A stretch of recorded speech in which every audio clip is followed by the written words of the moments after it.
Hey, what's going on? You know who it is. You know what it is. All right, you guys, peep game. All right, man, I had a chance to interview Spider Loc, formerly of G Unit, since his time with G Unit, in which he left G Unit Records. He started making, solo music, doing some acting stuff, just doing his thing, and basically he spoke on a variety of different subjects, from the music industry itself to certain artists, how they conduct themselves. And basically you guys need to check it out. The interview in its entirety is around maybe 50 to 60 minutes, and I'm gonna break it down into segments, and I think you guys are gonna enjoy this. So for real, just check it out. Right. Town Business Sports and Media, Town Business Sports and Entertainment. I got a special guest that's on the line. You know what I'm saying? I've been trying to get him for a minute, and you know what I'm saying, he took the time out to, grant me this interview. Appreciate him coming on here. We got Spider Loc in the building. What's going on, Loc? What up, Town Biz? Man, appreciate you coming on, man. Really appreciate that, man. Appreciate the invite, man. Nah, man, you always welcome here, man. Like I said, man, I've been fucking with you for a minute, you know what I'm saying, before I was even doing the media stuff. And I said if I ever started doing media, I was going to make sure that I get the Loc on. You know what I'm saying? That's what it do, man. Shout out to my nephew from Tyler. Yeah. My boy Rich from the Bay, they both speak highly of you, so. Yeah. Appreciate that, man. Yeah, so I wanted to ask you a quick question. Let's just start off. How's the LA thing been going? How's the city of LA been doing? Because I know LA then took a lot of big hits. I know LA was hit very hard by the corona. Then you had the passing of Nipsey and Kobe. So I just wanted to start off getting your take on LA as a whole during the pandemic and your take on Nipsey and Kobe. Well, for me personally, Nipsey's passing had its own significance. But when you just talk about LA in general, Nipsey and Kobe, definitely, it's not just LA, the whole world was extremely impacted. Los Angeles as a city has always been extremely resilient, and even though COVID has dealt us some blows, and we were affected by the deaths of two icons, the city in general doesn't show signs of suffering. There's millions of people, if not that combined to make the city, so it's kind of hard to probably see the effects that individuals feel over those incidents. However, we also at one point or another, it was a lot more evident. How are you personally affected, if you don't mind, by the pandemic? Because it just really came out of nowhere, and then next thing you know. Well, aside from the fact my father is battling lung cancer, which is considered a respiratory, a pre-existing respiratory condition, it has caused my visitation with him to be limited. My children and I have not been able to run back and forth in out of his house out of concern for his health as much as we would have liked to. And that's one thing that it has affected in my life personally. Okay. Yeah, sorry to hear about that, man. No, it's okay. Yeah, appreciate that. You opening up about that. So I wanted to ask you, Loc, how did you get into music? When did you first start doing music? I first started doing music as a child in talent shows and church programs. But professionally, I would say it was early 2000s when I got out of prison in 1999. Okay. I started pursuing music on a professional level. Oh, okay. So who put you on to the music thing? Who was some of the first people you work with, and how did you eventually, get discovered by 50 Cent? Some of the first people I worked with was Cam, with K from Watch.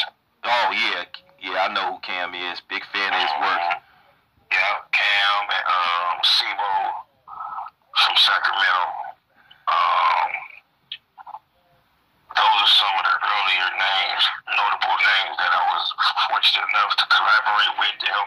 like I had a shot in the game, and then I was introduced to Suge Knight, and I spent about 2 years around Suge in the role in Crooked Eye, Eastwood, and Corrupt, and Left Eye, and that whole thing. And then after parting ways with Suge, bumped into young Buck Jenner in Atlanta, and that provided me the opportunity to meet Curtisha. And those events took place from there. Yeah, it's been a journey. Okay. Yeah. So yeah, you just said young Buck Jenner and Curtisha. Could you kind of like break that down for us? Yeah, young Buck from Cashville, Nashville, Tennessee, former G-Unit member. He's a comrade, colleague of mine. He's been caught up in recent times. He's been a snake in my book as far as our existence for quite some time. But if you're not aware, I'm sure you're aware of those that are not aware, he's been caught up in recent years of having a relationship with a dude named Green. And it was a lot of drama, phone calls being recorded, some threats of bullets being flying, seemingly possible extortion, fellatio accusations. It was a whole lot of drama, but just being aware of his interest in certain type of individuals kind of tag him Buck Jenner.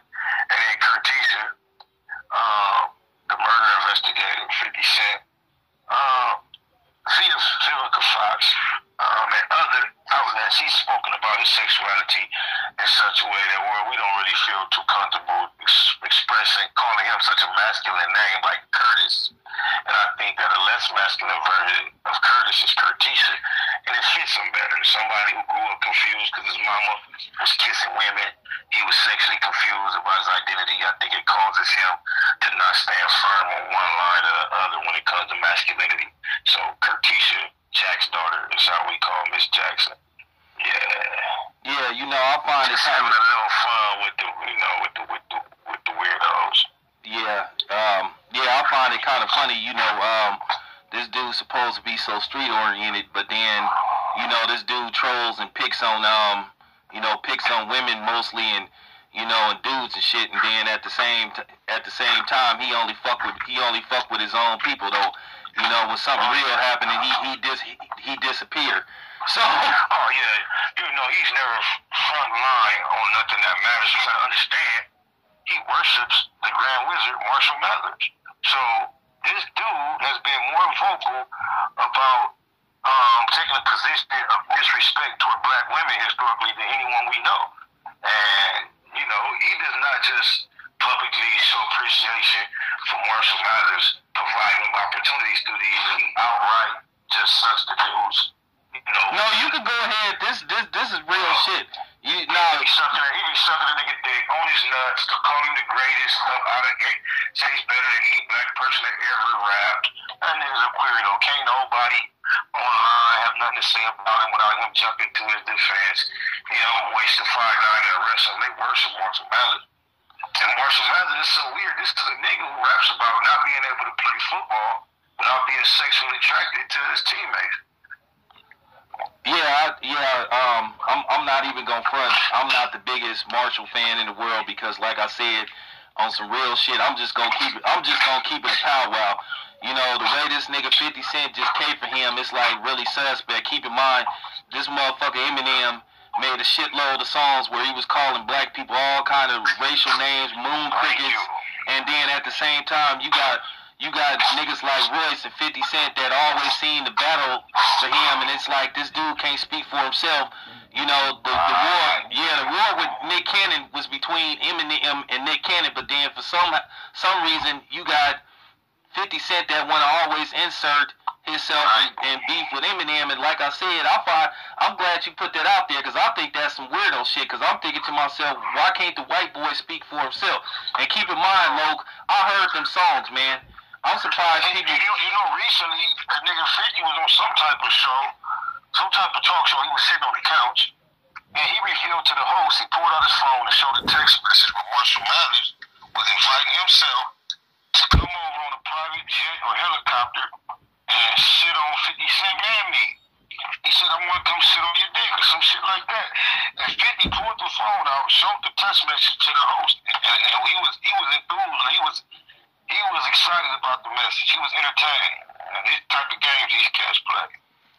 Yeah, I've been hearing that kind of shit that go on in like Hollywood weird and shit, because I know I wanted to ask you about that, because I remember you did an interview. I ain't gonna get a dude's name out because I ain't giving no white media outlet no free publicity, because at the end of the day they don't send them our way.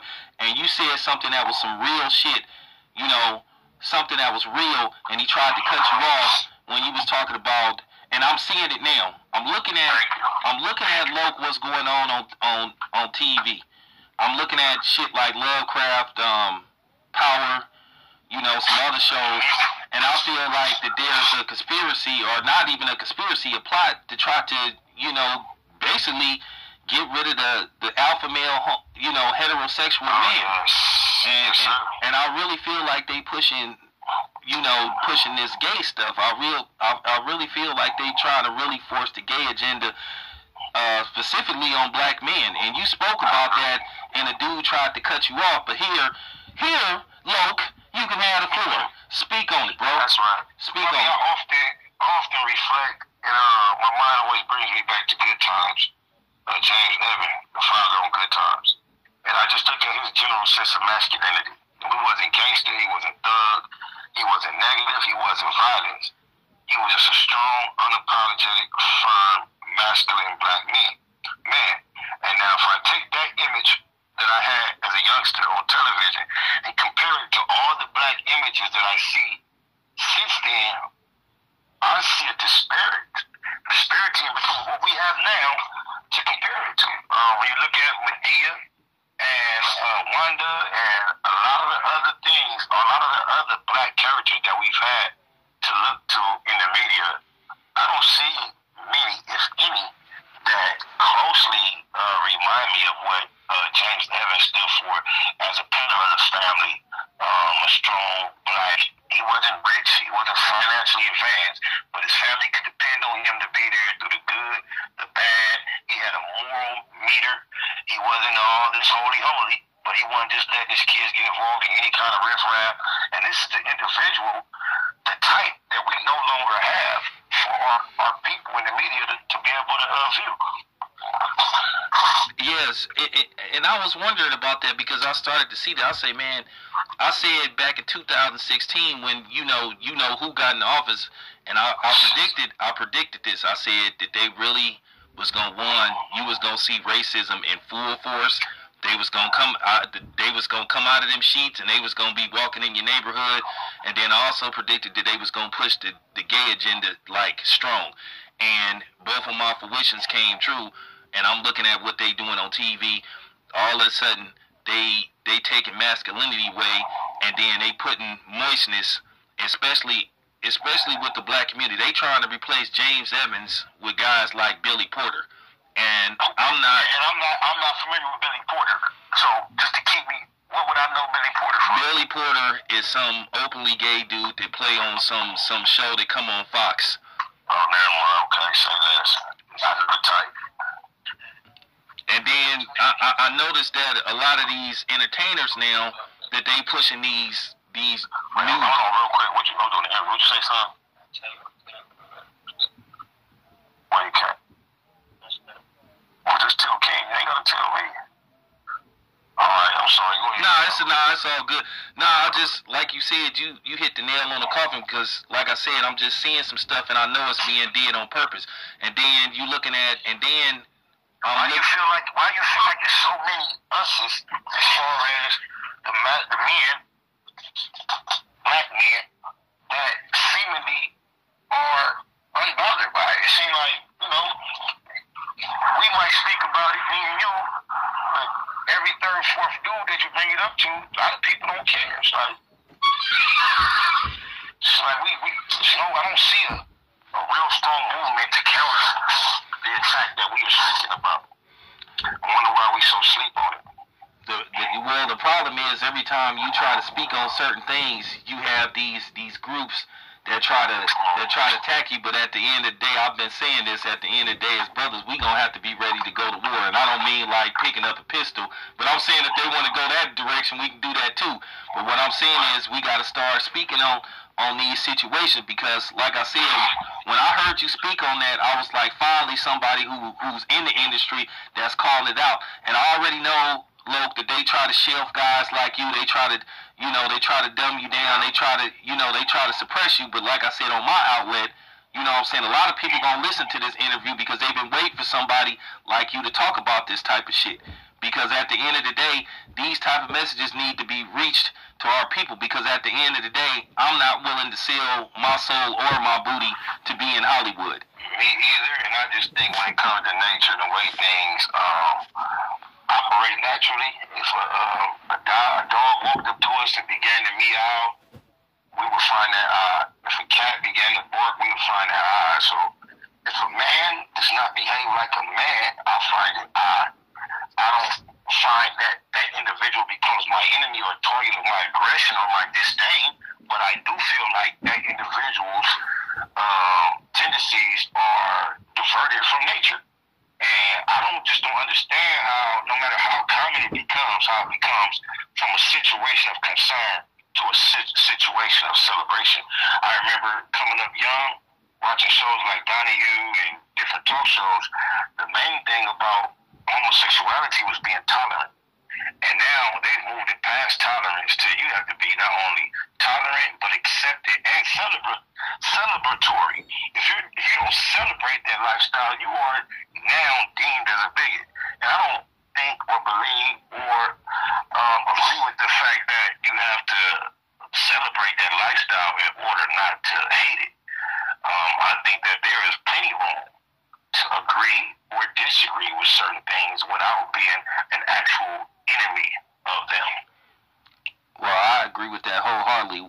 My thing is with this, at the end of the day, whatever you do in your house, that's your business. But at the same time, don't sit up here. It got to the point to where they was just trying to force feed this shit.